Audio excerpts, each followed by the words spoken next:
Hello বন্ধুরা, আমি এবারে নিয়ে এসেছি মাস্ক কিভাবে তৈরি করা হয় সেইভাবে দেখাচ্ছি। তোমরা দেখো, ভালো করে দেখো মাস্ক কিভাবে তৈরি করা হয়। মাস্কের আমি তৈরি করে রেখেছি। কাপড়ের লম্বা লাগবে 10 ইঞ্চি করে, 2 টুকরো কাপড় নিতে হবে। কাপড়ের চওড়া থাকবে 6 ইঞ্চি, আর গাডার থাকবে 6.5 ইঞ্চি করে, দুটো গাডার 6.5 ইঞ্চি করে। এবার দেখো, আমি এমনভাবে বলছি তোমরা সহজে খুব বুঝতে পারবে, তাড়াতাড়ি জানতেও পারবে। দেখো এখানে আছে এ বি। দেখো A B 3 inch, A B 3 inch কাপড় নেবে। A C 5 inch, A C 5 inch. তারপরে আছে দেখো এ বি, এ থেকে বি আর সি ডি সমান হবে।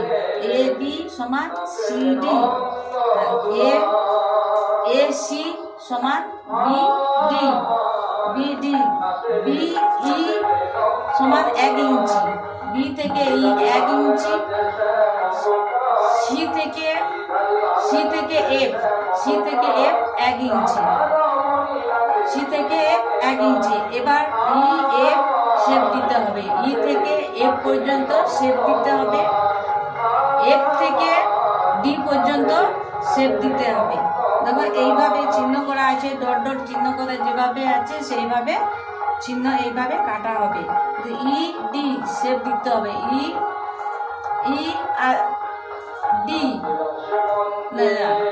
এফ আর ডি শেপ দিতে হবে। এখানে আছে ই থেকে ডি, ই থেকে ডি না এফ, ওটা এফ, ই থেকে এফ, এটা শেপ দিতে হবে।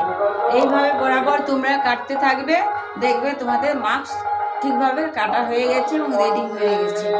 আজকে এই মাস্ক নেবে, এরপরে ভিডিও পরে তখন আবার অন্য একটা টিপস নিয়ে আসবো। Thank you.